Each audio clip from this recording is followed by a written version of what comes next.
Bom dia, irmãos. Vamos começar com uma oração. Senhor Deus, eu quero te agradecer, Pai, porque nós estamos aqui hoje, porque o Senhor nos salvou, apenas pelo sacrifício do Teu Filho, que o Senhor mostrou a miséria que nós vivíamos antes, e agora nós podemos estar aqui contigo, Pai, vivendo o que nós somos feitos para viver, e tendo a oportunidade de te agradar, um Deus que quer sempre o melhor para nós, e tendo a melhor vida que nós poderíamos aqui te seguindo, Pai. Nós queremos te agradecer pela maneira que o Senhor tem cuidado de nós, em todos os aspectos da nossa vida, aquilo que nós percebemos e nós não percebemos. E queremos te pedir, Pai, que o Senhor cada vez mais nos mostre as áreas que nós temos que melhorar, para que possamos ser cada vez mais parecidos com o Teu Filho, Pai. Nós te agradecemos por estarmos aqui hoje, e muito obrigado, Pai. Em nome de Jesus, amém. Bom dia. Nós vamos... Vou tratar aqui sobre nosso pecado da língua, né? Que acho que é uma coisa que não sei se todo mundo comete aqui, né? Mas é uma areazinha bem sensível, mas que é muito importante para Deus, e eu acredito que às vezes nós não damos toda a importância que ela merece. Bom,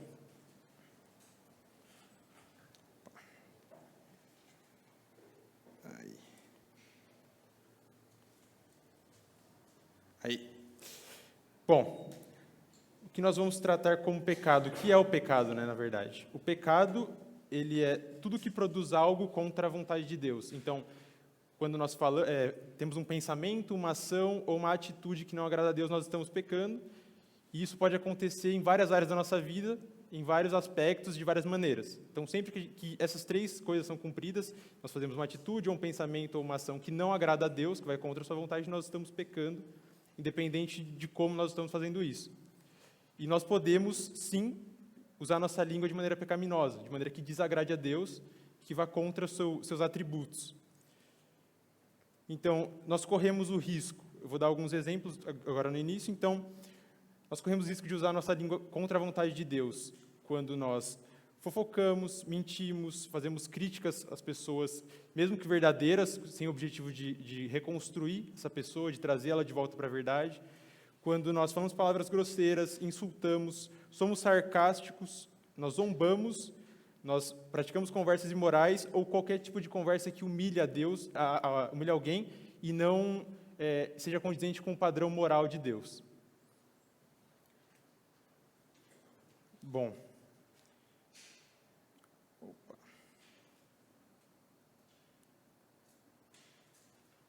pedir para você passar, então. Pode passar.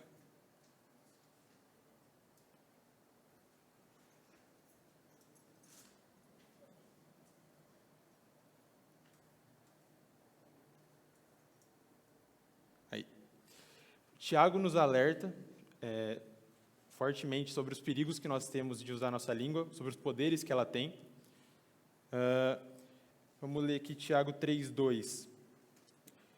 Ele começa nos alertando sobre os tropeços que nós podemos ter com a nossa língua. Então, todos tropeçamos de muitas maneiras. Se alguém não tropeça no falar, tal homem é maduro, sendo também capaz de dominar todo o seu corpo.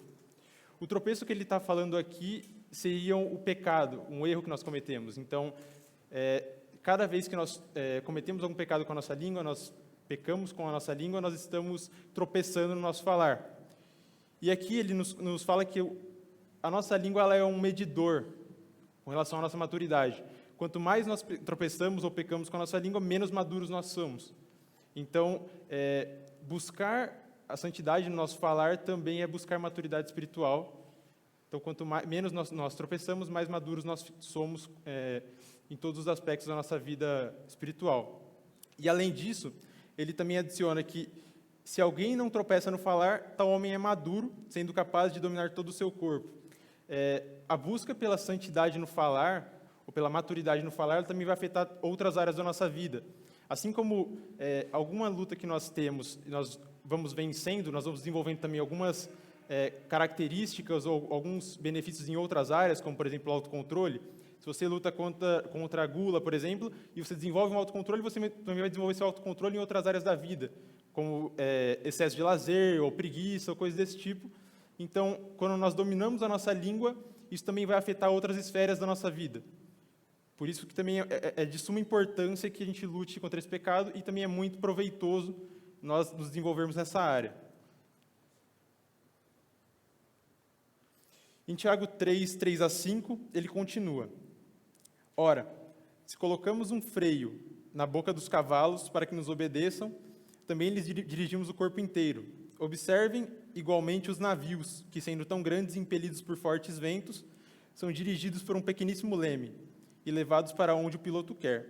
Assim também a língua, pequeno órgão, se gaba de grandes coisas. Veja como uma fagulha incendeia uma grande floresta.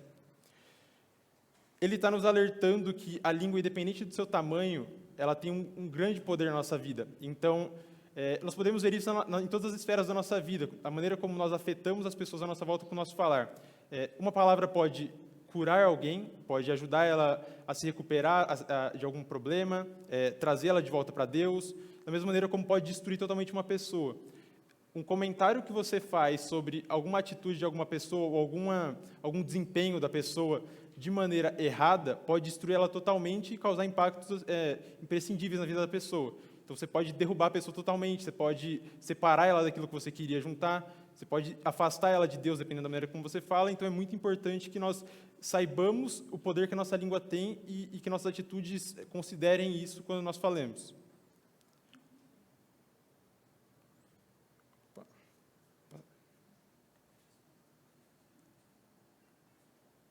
Aí.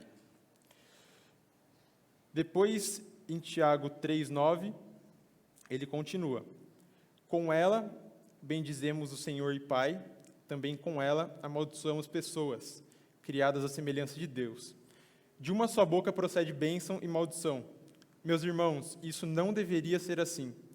Por acaso, pode a fonte jorrar do mesmo lugar água doce e água amarga? Meus irmãos, será que a figueira pode produzir azeitonas ou a videira figos? Assim também uma fonte de água salgada não pode dar água doce. Aqui ele compara o nosso falar com a natureza. Então, nem a natureza criada por Deus é tão incoerente de maneira que dois frutos diferentes partam do mesmo lugar. Então, é totalmente incoerente e não faz sentido que nós esperemos que da nossa língua venham dois frutos diferentes. Quando ele compara isso com a natureza, se a natureza é assim, não deveríamos ser nós também, como filhos de Deus, imagem de Cristo, ser coerentes de acordo com aquilo que nós somos? Uma vez que salvos por Cristo, não deveria sair hipocrisia da nossa boca, assim como na natureza também não partem dois frutos diferentes. E ele continua. 2 Coríntios, ele continua, na verdade, isso é um paralelo com a nossa nova vida. Em 2 Coríntios 5,17, Paulo nos diz: E assim, se alguém está em Cristo, é nova criatura, as coisas antigas já passaram, e eis que se fizeram novas. Então, nós somos nova criatura, e as nossas atitudes também devem ser novas, totalmente diferentes das nossas antigas. Não tem como essas duas coisas coabitarem em nós, na nossa nova vida.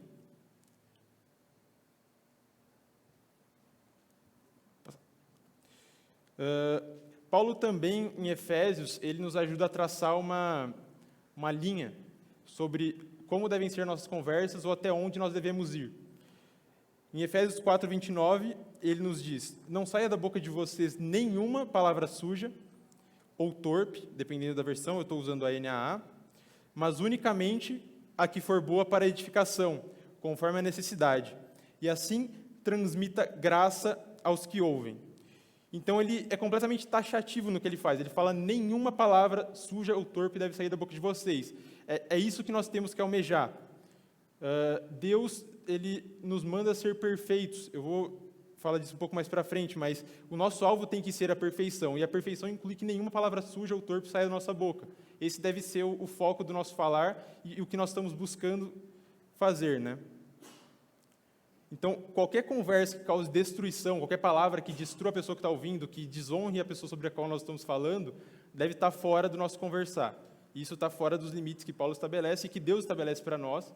Então, nós temos que estar a todo momento pensando e traçando essa linha no que nós estamos falando para podermos meditar antes de falar sobre isso. Eu passei agora um modo geral sobre como a Bíblia trata a nossa linguajar, como ela fala que nós devemos ser. Eu vou abordar 2 pecados comuns e principais, eu acredito que no nosso falar. Teriam outros também, mas pelo tempo vou focar nesses 2. Eu vou começar com as conversas imorais. A conversação imoral, ela é um pecado comum, acredito que a maioria de nós comete ou já cometeu esse tipo de pecado, seja no trabalho, escola, faculdade, na vida cotidiana. E nós vamos começar aqui com uma definição de imoralidade. O que é imoralidade segundo a Bíblia? A imoralidade, ela é qualquer tipo de busca por satisfação ou satisfação em si mesma, sexual, em um ambiente fora do casamento entre homem e mulher. Então, em Tessalonicenses 4:3, Paulo nos diz que a vontade de Deus é a santificação de vocês e que se abstenham da imoralidade sexual. E em 1 Coríntios 7:2, ele nos diz que, por causa da imoralidade, cada homem tem a sua esposa e cada mulher tem o seu próprio marido. Então, ele estabelece que a vontade de Deus é que nós nos abstenhamos e ele traça um ambiente onde a imoralidade não acontece, que é dentro do casamento entre um homem e uma mulher. Então, essa é a definição que a Bíblia nos dá sobre imoralidade. Em Efésios, nós vamos usar o texto agora de Efésios 1-6, que vai ser a base para abordarmos isso. Eu vou ler aqui na NAA. Como filhos amados, portanto, sejam imitadores de Deus, como filhos amados, e vivam em amor, como também Cristo nos amou e se entregou por nós, como oferta e sacrifício de aroma agradável a Deus. Que a imoralidade sexual e toda impureza ou avareza não sejam nem sequer mencionadas entre vocês, como convém a santos. Não usem linguagem grosseira, não digam coisas tolas nem indecentes, pois isso não convém. Pelo contrário, digam palavras de ação de graças. Fiquem sabendo disso. Nenhuma pessoa imoral, impura ou avarenta, porque a avareza e a idolatria têm herança no reino de Cristo e de Deus. Não se deixem enganar com palavras vazias, porque a ira de Deus vem sobre os filhos da desobediência por causa dessas coisas. Bom, nós vamos focar nos versículos 3-6. E é importante que nós estabelecemos algumas coisas inicialmente. Nós já definimos o que é imoralidade sexual segundo a Bíblia, e também é importante que nós entendamos o porquê que isso é uma coisa tão comum. Tudo aquilo que nós consumimos, ou a nossa cultura, sejam filmes, séries, livros, todo esse tipo de coisa hoje em dia está repleto de imoralidade. E querendo ou não, isso vai influenciar a nossa vida. Tudo aquilo que nós consumimos, ou nós estamos influenciando de volta, ou nós estamos sendo influenciados. E no caso não tem como você influenciar uma série. Então você está absorvendo, ou de um livro, ou uma música, você está absorvendo alguma coisa de tudo aquilo que está à sua volta. E com a imoralidade não é diferente. Isso vai cada vez mais abaixando a nossa sensibilidade e nos deixando mais propícios a aquele tipo de coisa. Então, vai escalonando. Você nunca está estagnado. Assim como na vida cristã, você não tem como ficar estagnado, ou você está subindo ou descendo. Quando você está consumindo as coisas, ou você está influenciando aquilo ou sendo influenciado. Então, aquilo está sempre escalonando de maneira que você vai ficando cada vez mais insensível à imoralidade presente no nosso meio. E nós, como cristãos, estamos perdendo a sensibilidade. Então, mesmo no meio cristão, hoje em dia, é comum assistirmos esse tipo de coisa, consumir esse tipo de coisa, e essas conversas imorais acabam entrando no nosso meio também. Seja por meio de piada, frase de duplo sentido, expressões e etc. E a gente está ficando cada vez mais propenso a esse tipo de coisa. Então, em Efésios 3 e 4, vou ler aqui de novo, ele nos diz que a imoralidade sexual e toda impureza ou avareza não sejam nem sequer mencionadas entre vocês, como convém a santos. Não usem linguagem grosseira, não digam coisas tolas nem indecentes, pois isso não convém. Pelo contrário, digam palavras de ação de graças. Então ele diz aqui, novamente, completamente taxativo sobre o nosso falar, ele diz que a imoralidade não deve ser nem sequer mencionada. Então, muitas vezes a gente se detém ao fato, não estou cometendo nenhum tipo de imoralidade, mas às vezes está comentando, está fazendo algum tipo de piada e acha que aquilo está tudo bem. Ou às vezes a gente nem percebe que a gente está cometendo aquilo porque o nosso padrão está tão desalinhado de Deus que a gente já nem consegue distinguir mais o que é ou não. Só que esse tipo de coisa não deve ser nem mencionado entre nós. Então, todo esse tipo de conversa suja, piada de duplo sentido, expressão que é comumente usada na nossa cultura, a gente acaba absorvendo também, está desalinhado da vontade de Deus e Ele taxa isso completamente no nosso falar. Então, nós estamos agradando a Deus quando nós falamos sobre esse tipo de coisa ou usamos isso no nosso falar. E, assim como dito anteriormente, os nossos padrões, às vezes nós temos a tendência de colocar a nossa régua no ambiente que a gente está. Então, por exemplo, aqui na igreja a gente vai colocar a nossa régua de acordo com os nossos irmãos. Eles não vão aprovar certas coisas, eles não vão gostar de certa coisa, então eu não vou fazer. Aí no nosso trabalho a gente usa a nossa régua de acordo com o pessoal do nosso trabalho. Fala, eles vão aceitar que eu faça isso, então não tem problema eu fazer. Só que a gente esquece que quem determina essa régua, quem mede as nossas atitudes é Deus, de acordo com o padrão dele. E uma vez que nós somos novas criaturas salvas por Ele, nosso padrão tem que ser o de Deus. Então, independente do lugar que nós estivemos, o nosso padrão tem que ser o mesmo. A nossa busca pelas nossas atitudes, ações, pensamentos, tem que ser sempre a régua de Deus, não nos deixando influenciar pelas pessoas que estão à nossa volta. Em Hebreus 12, 28, não está projetado aí, mas eu vou ler aqui. Por isso, recebendo nós um reino inabalável, retenhamos a graça pela qual sirvamos a Deus de modo agradável, com referência e santo temor. Então, Deus se agrada com a reverência.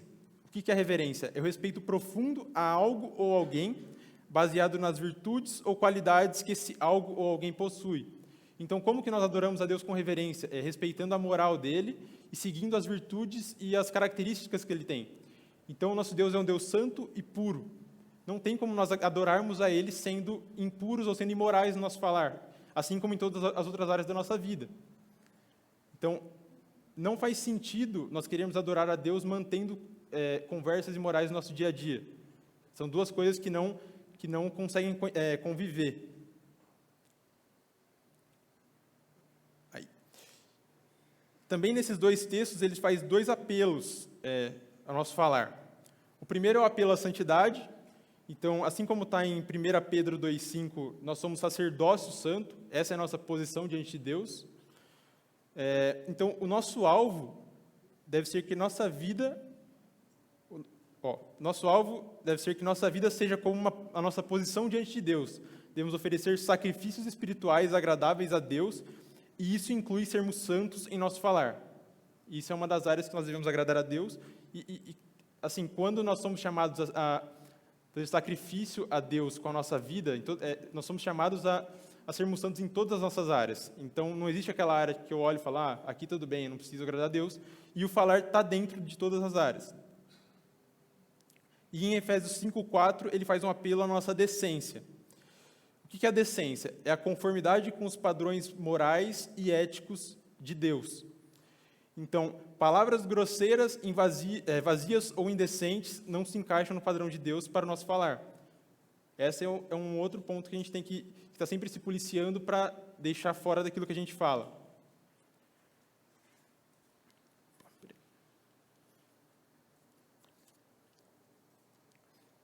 Em Efésios 5,6, ele continua: não se deixem enganar com palavras vazias, porque a ira de Deus vem sobre os filhos da desobediência por causa dessas coisas. O que são palavras vazias? Seriam as palavras das pessoas que não seguem a Deus e que tentam relativizar esse tipo de ordem. Então, as palavras vazias seriam, por exemplo, o relativismo que nós enfrentamos hoje, que tenta falar, você é legalista porque você está seguindo esse tipo de coisa, Deus não se agrada disso. Mas ele diz diretamente, não se deixem enganar com palavras vazias, porque a ira de Deus vem sobre os filhos da desobediência por causa dessas coisas.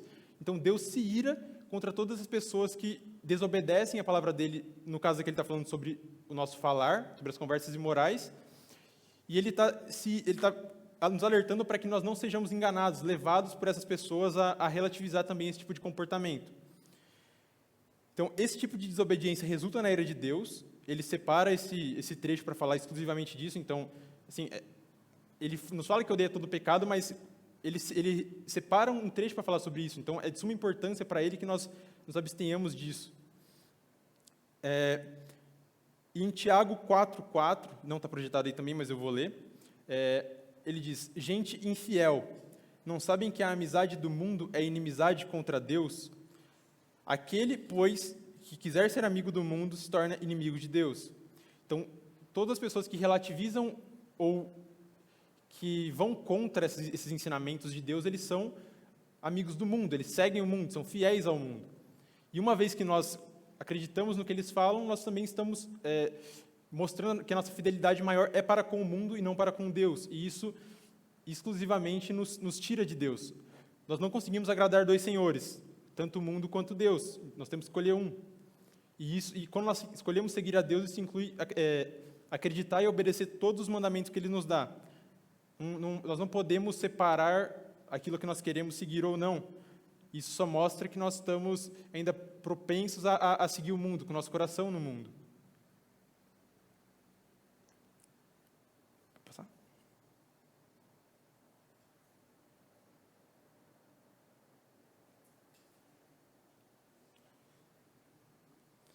Em 1 João 1, de 5 a 7,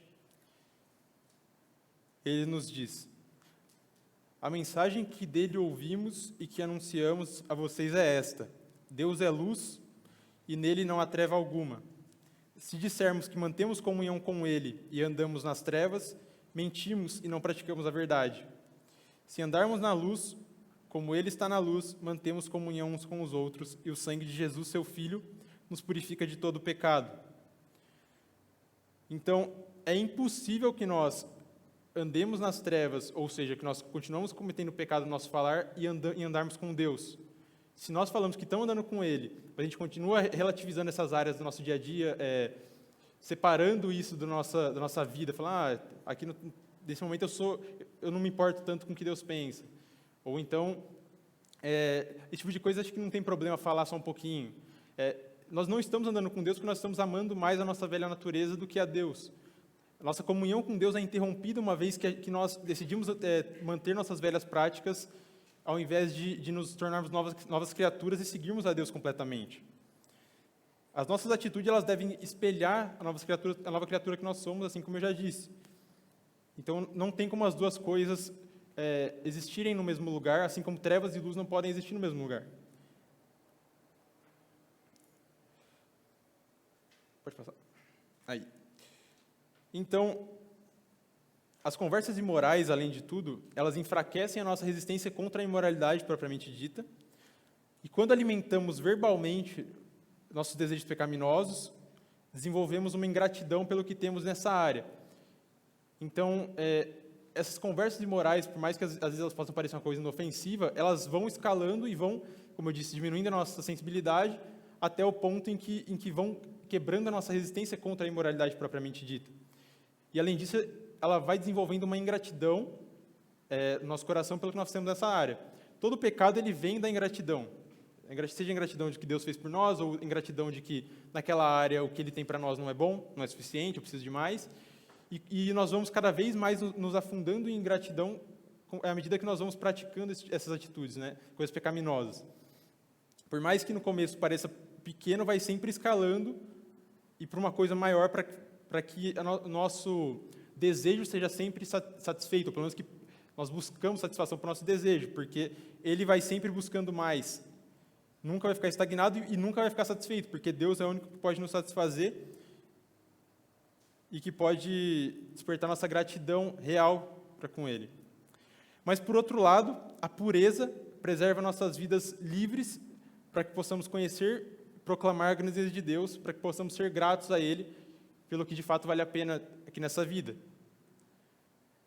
Então, a conversa imoral é um pecado comum, mais comum do que às vezes nós percebemos, que devemos eliminar da nossa vida. Tem que ser totalmente eliminado. Não podemos falar, vou diminuir um pouquinho que está bom. Não. O padrão de Deus é a perfeição e Ele nos diz para que sejamos perfeitos assim como Ele é. Um outro pecado comum nós devemos vigiar para não cometer é a mentira. Acho que a mentira é tão comum quanto a imoralidade. Não tem como... Acho que não existe ninguém que nunca mentiu na Terra. Agora não é mais. Então, as Escrituras elas são totalmente enfáticas na sua oposição a qualquer tipo de mentira ou distorção da verdade, que às vezes a gente fala que aumentar um pouquinho alguma coisa não é mentira, mas é. E elas demonstram que consequências espirituais sérias resultam quando alteramos a verdade, ou como falamos que não é verdade. Em Provérbios 12, 22, ele diz que os lábios mentirosos são abomináveis ao Senhor, então ele usa abominável para esse pecado em específico. Os outros textos estão aí a referência, mas eu vou ler aqui. Nos 10 mandamentos, ele diz especificamente, em Êxodo 20, 16, não dê falso testemunho contra o seu próximo. Numa lista infame de Provérbios 6, 16 a 17, ele nos diz: 6 coisas que o Senhor Deus odeia, e uma 7ª sua alma detesta: olhos cheios de orgulho, a língua mentirosa, mãos que derramam sangue inocente, e ele continua com vários outros exemplos. Em Apocalipse 21, 8, ele compara que os mentirosos devem ser jogados no lago de fogo tanto quanto assassinos e imorais. Então, ele nos diz: quanto, porém, aos covardes, aos incrédulos, aos abomináveis, aos assassinos, aos imorais, aos feiticeiros, aos idólatras e a todos os mentirosos, a parte que lhes cabe será no lago que está queimando com fogo e enxofre, a saber, a segunda morte. Então, Deus dá um foco muito grande na mentira. Ele mostra que é uma coisa abominável a ele em Provérbios. E assim, esse foco dele significa alguma coisa, porque ele fala muito sobre isso na palavra dele. Então, nós vamos ver um pouco mais para frente sobre isso. Mas a mentira, além disso, ela foi e continua sendo a base estratégica de Satanás em tudo que ele age na nossa vida. A maneira como ele age é baseada em mentira. Então, ele nos faz acreditar em mentiras sobre Deus e sobre nossos ídolos para que desobedeçamos a Deus. Em João 8,44, ele nos diz: vocês são do diabo, que é o pai de vocês, e querem satisfazer os desejos dele. Ele foi assassino desde o princípio e jamais se firmou na verdade, porque nele não há verdade. Quando ele profere mentira, fala do que lhe é próprio, porque é mentiroso e pai da mentira. E em Colossenses 3, 9 e 10, ele também nos diz: não mintam uns aos outros, uma vez que vocês se despiram da velha natureza com as suas práticas. Então, a mentira ela faz parte da nossa velha natureza. Assim como a imoralidade, ela também não se encaixa na nossa nova natureza, nas nossas novas obras, né? Nos nossos novos frutos que devemos produzir. E se revestiram da nova natureza, que se renova para o pleno conhecimento, segundo a imagem daquele que o criou. Então, a mentira faz parte do nosso velho homem. A mentira faz parte do nosso velho homem. A nossa nova vida nos coloca em alinhamento com Cristo e a sua verdade. E por que nós mentimos? Por que nós escolhemos mentir? Porque é cômodo. Simplesmente a gente quer ou poupar algum esforço ou ignorar alguma consequência. E muitas vezes nós mesmos nos enganamos para poder mentir, transformando aquilo diminuindo aquilo que na verdade é um grande problema. E essa preocupação de Deus pela verdade, pode falar, isso. A preocupação de Deus pela verdade, ela se centraliza na própria natureza dele. Então, o nosso Deus, ele é um Deus imutável, que isso é uma característica fundamental para que se exista a verdade. Então, tudo à nossa volta é mutável, mas Deus é a única coisa imutável. Então, ele é a única verdade, porque tudo aquilo que muda não tem como ser verdade porque muda, certo? E ele nos diz isso em Tito 1:2, escrevo na esperança da vida eterna, que o Deus que não pode mentir prometeu antes dos tempos eternos. Então, Deus iria contra a sua própria natureza caso ele mentisse. Ele seria contraditório em si mesmo. E em Salmos 31:5, o salmista nos diz: nas tuas mãos entrego o meu espírito, tu me remiste, Senhor, Deus da verdade. Então, o nosso Deus é o Deus da verdade. A sua natureza é uma natureza de verdade, e qualquer coisa que fuja disso vai contra a própria natureza dele. Assim como nós lemos ali em Colossenses, o propósito da nossa existência é a glória de Deus, e nós glorificamos a Deus conforme nós nos tornamos a imagem do seu Filho. Então, em Romanos 8, 29, ele também nos diz, eu acho que não está aí também, Mas, pois aquele que Deus de antemão conheceu, ele também predestinou, para serem conformes à imagem de seu Filho, a fim de que ele seja o primogênito entre muitos irmãos. Então, quando nós participamos de qualquer tipo de falsidade, mentira, distorção da verdade, nós manchamos o reflexo da glória de Deus que deveria vir de nós. Então, nós estamos aqui para glorificar a Ele e refletir a natureza dele através da nossa vida, das nossas atitudes. E quando nós deixamos de contar a verdade, ou nós participamos de qualquer coisa que seja diferente da verdade, nós não estamos refletindo o que nós deveríamos no ambiente à nossa volta. Ok, a mentira ela é totalmente abominável a Deus e nós devemos falar a verdade em toda circunstância. Só que todos nós sabemos que em algumas situações falar a verdade é difícil, é complicado, porque você pode acabar machucando outra pessoa. E é por isso que sempre que nós falamos a verdade, ela também, assim, mentir nunca é uma opção, certo? Mas também nós temos maneiras de falar a verdade. Você pode falar de uma maneira mais branda, você pode ser ríspido. E em Efésios 4:5, nós somos ordenados a falar em amor, a seguir a nossa vida em amor, amando o próximo, né? Mas, seguindo a verdade em amor, cresçamos em tudo naquele que é a cabeça, Cristo. Então, quando nós falamos a verdade, também deve vir acompanhada de amor. Sempre que nós falamos a verdade para alguém, deve vir acompanhada de misericórdia, gentileza, compreensão e graça. Porque o nosso objetivo é que a natureza de Deus, a misericórdia de Deus, seja expressa através das nossas palavras, além da verdade para o próximo.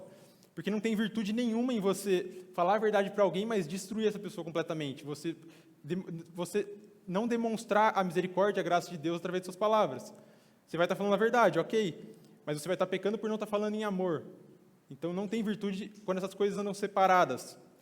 Porque nós podemos ser muito ríspidos ou desamorosos criticando alguém, por exemplo, mesmo que nós não estejamos buscando o crescimento da pessoa. Às vezes é verdade, é uma crítica verdadeira, mas que, por ser dita, não vai promover crescimento algum da pessoa. Você pode mais atrapalhar do que ajudar. Às vezes não é necessário que você faça aquela crítica, de maneira infundada, lógico. Bom, agora nós tratamos esses dois pontos, mas é importante lembrar que, assim como Jesus nos mostra, que as palavras, elas são nada mais que uma consequência, elas são uma maneira externa daquilo que está dentro de nós. Então, elas são apenas um instrumento para revelar aquilo que está no nosso coração.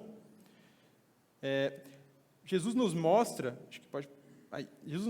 que nós podemos pecar além das nossas atitudes com o nosso coração, com o nosso pensamento, com os nossos desejos. Em Mateus 5:28, ele nos diz: vocês ouviram o que foi dito, não cometa adultério. Eu, porém, lhes digo que quem olhar para uma mulher com cobiça já cometeu adultério com ela em seu coração. Então, por mais que nós não cheguemos a consumar o pecado fisicamente falando, nós podemos já ter pecado contra Deus. Nós podemos já ter desagradado a Ele.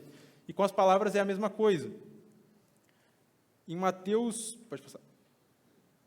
12, 33 a 35, ele também nos alerta sobre isso. Tornem a árvore boa e o seu fruto será bom, ou tornem a árvore má e o seu fruto será mau, porque pelo fruto se conhece a árvore. Raça de víboras, como vocês podem falar coisas boas sendo maus? Porque a boca fala do que está cheio o coração. A pessoa boa tira do tesouro bom coisas boas, mas a pessoa má do mau tesouro tira coisas más. E ele está nos avisando que o nosso pecado, na nossa fala, ele está arraigado em problemas no nosso coração, em mentiras que nós acreditamos. Então, a nossa fala, a nossa língua, ela se comporta de acordo com aquilo que nós temos no nosso coração. Não adianta nós tratarmos o sintoma ou começarmos a mediar nossas palavras sem que nós tratemos as nossas crenças, as mentiras que estão no nosso coração, porque isso seria legalismo. A gente estaria simplesmente não externalizando aquilo que a gente está pensando. E em Mateus 12, 36, ele continua, que é a continuação desse versículo, ele diz também: digo a vocês que no dia do juízo as pessoas darão conta de toda palavra inútil que proferirem, porque pelas suas palavras você será justificado e pelas suas palavras você será condenado. Muitas vezes nós desconsideramos o que Tiago nos fala sobre o poder da língua. Nós achamos que podemos sair falando o que a gente quer, para quem a gente quiser, da maneira que a gente quiser, sem considerar o peso. E Jesus aqui ele nos alerta, ele fala, as palavras de vocês têm um peso, e vocês vão prestar conta sobre elas, seja para o bem, seja para o mal. Então, é basicamente um alerta, ó, fique esperto que eu vou cobrar vocês pelo que vocês estão falando, o jeito que vocês estão usando a sua língua vai ser medido. Não é faz o que quer do jeito que quer. Mas aí a gente tem aquela dúvida, como que nós tratamos o nosso coração? Beleza, eu sei parar de falar sobre essas coisas, eu consigo fechar minha boca, mas como que eu trato o meu coração, que é muito interior, muito mais difícil, muito mais profundo? Então, a maneira de tratarmos nosso coração primeiramente, sondar nosso coração, examinar essas mentiras que nós estamos acreditando e nos revestir da graça de Deus. É somente o Espírito Santo e a Bíblia que podem mudar nosso coração. Não tem como a gente fazer isso por nossa própria vontade. Pode passar? E em Salmos, o salmista aqui em Salmos 19:14 também nos diz que as palavras dos meus lábios e o meditar do meu coração sejam agradáveis na tua presença, Senhor, rocha minha e redentor meu. Então, assim como o salmista pede que além das palavras dos lábios dele, o meditar do coração dele seja agradável a Deus, essa deve ser a nossa vontade. Que tudo aquilo que a gente pense, que a gente deseje, que a gente acredite, seja agradável a Deus e não somente aquilo que nós falamos. A palavra, eu diria aqui que nesse contexto, ela é o final último, assim. Já está totalmente corrompido por dentro e acaba saindo nas palavras. Então, a gente tem que buscar na raiz do problema um jeito de contornar isso. Nós devemos ansiar que nenhum pensamento destruidor, mentiroso, invejoso, difamador, saia do nosso coração, mas somente pensamentos que edifiquem. O nosso propósito com o nosso falar, assim como Paulo disse lá em Efésios 4:29, é que nós concedamos graça às pessoas que estão nos ouvindo, ou sobre a pessoa sobre quem nós estamos falando. Se nós não conseguimos fazer isso com as palavras que nós estamos dizendo agora, não faz sentido que nós estejamos falando. Bom, para nós lutarmos contra esse problema e para nós mudarmos o nosso coração, nós temos que, assim como eu já disse, entender que esse tipo de pecado não pode ser... Pode passar? Aí. Não pode ser vencido com filosofias ou técnicas ou própria força humana. Nada que nós temos em nós consegue lutar contra esse pecado. A única coisa que consegue ir contra isso são os recursos que Deus nos dá, que é o Espírito Santo, a Bíblia, a oração e todos esses tipos de coisas que Deus nos dá para lutarmos contra o pecado. Em Efésios 6:12-13, ele nos deixa claro que a luta contra o nosso pecado não é uma luta desse mundo. Efésios 6:12-13. Pois a nossa luta não é contra seres humanos, mas contra os poderes e autoridades, contra os dominadores desse mundo de trevas, contra as forças espirituais do mal nas regiões celestiais. Portanto, tomai toda a armadura de Deus para que possais resistir no dia do mal e, depois de ter desvencido tudo, permanecer inabaláveis. A armadura de Deus é um texto que a gente já tratou diversas vezes aqui na nossa igreja. O pastor Bill é bem conhecido também por isso. E é fundamental para que nós possamos lutar contra isso. São as armas que Deus nos dá. Você não tem como dar uma facada no pecado. É o jeito que você consegue lutar com as armas que Deus nos dá. E Tiago também, não está projetado aí, mas eu vou ler. Em Tiago 3, 6 e 8, ele também nos alerta contra esse poder. Assim também, a língua é um fogo, é um mundo de iniquidade, colocado entre os membros do nosso corpo. Contamina a pessoa por inteiro, incendeia todo o curso de sua vida, sendo ela mesma incendiada pelo inferno. E em 3:8, a língua, porém, ninguém consegue domar, é um mal incontrolável, cheio de veneno mortífero. Então, Tiago está nos alertando aqui, não é para que a gente se desanime de falar, não tem como controlar, deixa quieto. É porque nós não conseguimos controlar, nós não temos poder para isso. Ele quer que nós olhemos para isso e pensemos, nossa, é só Deus que pode nos dar esse poder. Eu tenho que me voltar para Ele, porque senão isso aqui vai continuar na minha vida de uma maneira incontrolável. Eu, por mim mesmo, não consigo isso. E é isso que Ele quer que nós pensemos, Ele quer que nós nos voltemos para a graça de Deus. Pode passar? Assim como em Tito 2, de 11 a 13, ele nos diz, porque a graça de Deus se manifestou salvadora a todos os homens. Ela nos ensina a renunciar à impiedade e às paixões mundanas e a viver de maneira sensata, justa e piedosa nesta era presente, enquanto aguardamos a bendita esperança, a glória manifesta de nosso grande Deus, Salvador Jesus Cristo.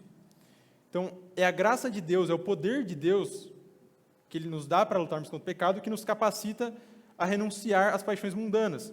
É essa graça que vai nos fazer viver da maneira que Ele quer. Acho que todo mundo aqui já experienciou lutar contra o pecado pela própria força, e é sempre uma tristeza, é sempre uma decepção, porque você vai falhar em algum momento. Você pode durar uma semana, um mês, 2 meses, mas você vai cair em algum momento, porque a sua força ela é finita. Não tem como você vencer o pecado desse jeito. E Deus ele nos chama para utilizar o poder que Ele nos dá. Ele nos dá o poder e fala, usa. E muitas vezes a gente acaba sendo resistente a isso e não entende esse ponto. Pode passar? Bom, primeiro ponto para a gente, agora um pouco para algumas aplicações práticas. A primeira coisa que a gente tem que entender, assim como a gente falou aqui, na luta contra esse pecado, e assim como qualquer outro pecado, é reconhecer que a nossa necessidade para a gente vencer a batalha contra os pecados da língua, é necessário reconhecer a nossa necessidade de mudança e que para isso precisamos de Jesus e do seu poder, pois por nossas forças nada podemos fazer. E é verdade. Assim, sem Jesus nós não conseguimos lutar contra isso. Sem Jesus nós não temos acesso à graça de Deus. Então, é acreditando no que Ele fez por nós que nós chegamos a todas essas conclusões. Porque basta tirar esse ponto da Bíblia para que nada mais faça sentido. Então, tudo começa acreditando no que Jesus fez por nós. Ele morreu por nós, agora nós temos acesso a Deus, e com isso, Deus não é mais nosso inimigo, e agora Ele nos dá força para lutar contra o nosso pecado e agradar a Ele. Então, é uma linha que nós temos que seguir para entender como as coisas funcionam e poder usar esse poder de Deus da maneira que Ele quer. E nós devemos orar para que o Espírito Santo nos revele as áreas que nós estamos caindo, porque Ele revela. Acho que muitas vezes a gente já se sente incomodado com alguma coisa que a gente fez, e aquilo é o Espírito Santo incomodando. Você tem que mudar nisso, tem que mudar nisso, tem que mudar nisso. A gente tenta ignorar, mas continua lá. E se nós pedimos, Ele vai nos mostrar aquilo que nós temos que mudar, os pecados que nós estamos cometendo. Porque é a vontade de Deus que nós sejamos iguais a seus filhos, e Ele vai fazer com que todas as coisas cooperem para que nós vamos juntos a esse objetivo. Pode passar? Agora, indo para algumas atitudes mais práticas. No nosso dia a dia, nós temos que manter alguns pensamentos na nossa mente, alguns lembretes, seja, sei lá, na carteira, no computador, coisas desse tipo, para que nós possamos nos lembrar dessas verdades. Seja pensar, por exemplo, devemos estar sempre nos perguntando antes de falar, comentar ou concordar, porque às vezes a gente é muito rápido em concordar com alguma coisa que os outros falam para tentar agradar a pessoa. A pessoa falou, você já está concordando, assim, nem terminou de falar e você já está balançando a cabeça. Mas a gente tem que estar sempre se perguntando, isso que eu estou prestes a falar, concordar ou comentar, vai destruir ou edificar as pessoas que estão ouvindo, ou a pessoa sobre quem eu estou falando? Eu estou acabando com a reputação de alguém? Eu estou ajudando a reputação dessa pessoa? Eu estou mentindo? Não estou mentindo? O que eu estou falando está refletindo o padrão moral de Deus? Então, o que eu estou falando está agradando a pureza de Deus? Está agradando a santidade de Deus? Deus está ficando feliz com o que eu estou falando? Isso que eu estou falando é totalmente verdade? Eu estou diminuindo alguma coisa que eu fiz para que as pessoas não me achem tão ruim? Eu estou aumentando isso que eu fiz para que eu pareça melhor? Ou para que o outro pareça pior do que ele é? O que eu vou dizer é agradável? Algumas vezes você precisa não dizer o que não é agradável, porque para confrontar alguém, a pessoa geralmente não fica feliz, né? Mas, além de agradável, é necessário? Isso precisa ser dito? A pessoa precisa ser corrigida dessa maneira? Então, e isso é importante, porque, ao mesmo tempo que você pensa isso, você também reflete. Eu estou preocupado com a mudança da pessoa? Ou eu estou querendo me vingar, por exemplo? Ela fez uma coisa contra mim e agora eu vi que ela errou. A minha chance de ir lá e bater nela. De falar alguma coisa que vai desagradar ela para me sentir superior. E também, eu estou demonstrando amor para com essa pessoa falar isso? A pessoa está percebendo que eu estou amando ela? O meu objetivo está em amar essa pessoa? Eu estou querendo a mudança? Eu estou querendo que ela se aproxime de Deus? Pode passar. E também nós devemos sondar o nosso coração e buscar os reais motivos pelos quais estamos pecando. Por exemplo, eu quero parecer melhor que o outro ao espalhar algum erro que descobri?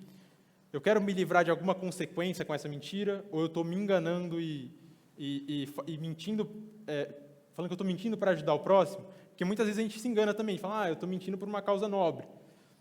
Mas nós não percebemos que quando nós achamos que temos que recorrer à mentira para ajudar alguém, é como se a gente estivesse falando, Deus ele é forte, poderoso, mas não é tanto, eu vou dar uma ajudinha para ele aqui com a minha mentira, e aí tudo que ele quer vai acontecer, sabe? Só que, na verdade, a gente está, às vezes, tirando a glória de Deus fazendo isso. A gente está duvidando do poder dele e impedindo que ele age na situação ali.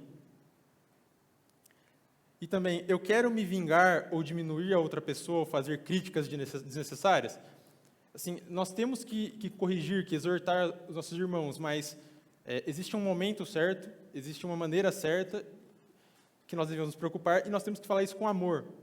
É muito fácil criticar o outro quando a gente percebe algum erro, e muitas vezes a gente faz isso sem nem estar preocupado com a maneira como a pessoa vai lidar, como isso vai se desenvolver. Às vezes a gente faz a crítica e não acompanha a pessoa, ou não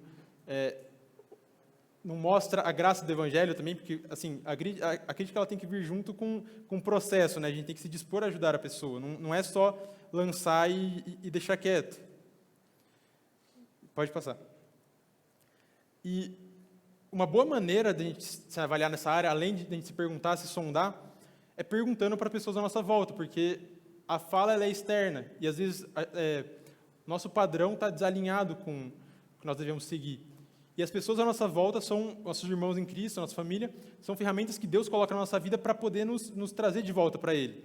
Então é muito importante também que nós perguntemos para essas pessoas, perguntemos para elas como nós estamos falando, como nós estamos agindo, e estando aberto para os comentários. Assim, tem que sentar com a pessoa e falar, o que você acha que eu estou falando de errado, o que você acha que eu estou cometendo de pecado nessa área?